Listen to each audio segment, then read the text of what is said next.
ایک ایگریمنٹ میں نے وہ آپ کو دکھایا جو احسن اقبال نے سائن کیا تھا.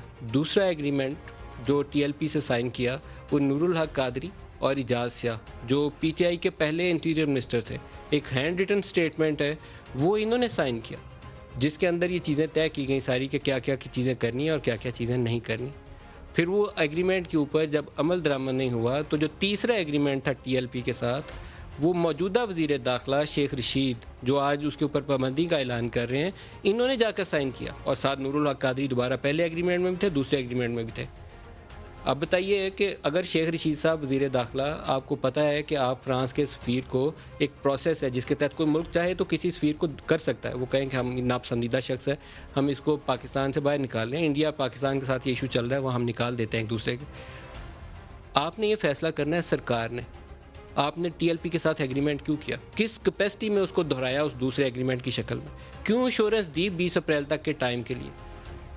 کیا پاکستان کے جو فارن منسٹری کے یا ہمارے جو جی ایچ کیو کے اندر اور کس ان پٹ لے کر سیکورٹی کے اداروں سے اندر پرائم منسٹر کو فیصلہ کرنا ہے یا پارلیمان کے اندر بحث کرنے کے بعد فیصلہ کرنا ہے, وہ آپ کسی ڈی چوک میں بیٹھ کر یا کسی فیض آباد کے اوپر بیٹھ کر ایگریمنٹ سائن کر کے ایک پیپر کے اوپر کر سکتے ہیں؟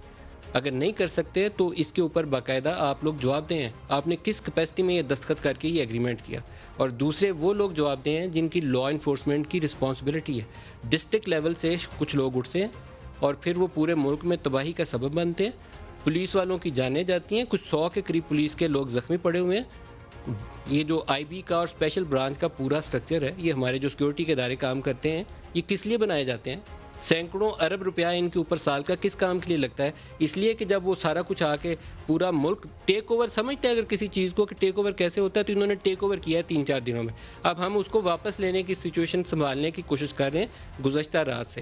پہلے 2 دن ہمارے ہاتھ میں کچھ نہیں آیا, نکل گیا, اب ہم اس کو دوبارہ حاصل کرنے کی کوشش کر رہے ہیں. تو ایک باقاعدہ سیکورٹی لیبس ہے, پرائم منسٹر کو اس کے اوپر بٹھا کے آرمی چیف کو بھی انٹیریئر منسٹر کو بھی جو انٹیلیجنس کے ہیڈز ہیں ان کو بھی ایک باقاعدہ روڈ میپ طے کرنا چاہیے, کچھ ایس او پیز وضع کرنے چاہیے.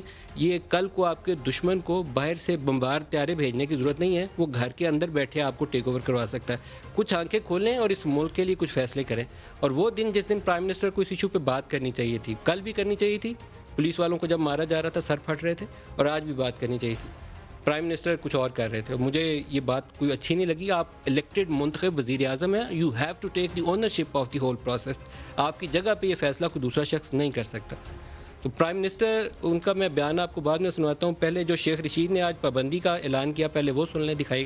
اینٹی ٹیررزم ایکٹ 1997 کے رول 11B کے تحت تحریک لبیک پاکستان پر پابندی لگانے کا فیصلہ کیا گیا ہے. ان کے آج ہم ڈونیشن دینے والوں کو بھی کہا, ہم نے ذرا باز پرس کی ہے. اب کہہ رہے ہیں ان کے ڈونیشن دینے والوں سے باز پرس کی ہے. 2017 والے دھرنے کے بعد ہزار روپیہ جب دیا گیا تھا تو باز پرس شیخ صاحب وہاں سے بھی شروع کریے گا, پھر آپ کو صحیح جواب مل جائے گا. خرابی اندر ہے ہماری اپروچ میں ہی خرابی ہے. اگر جب تک وہ نہیں ٹھیک کریں گے تب تک اپروچ ٹھیک نہیں ہو سکتی.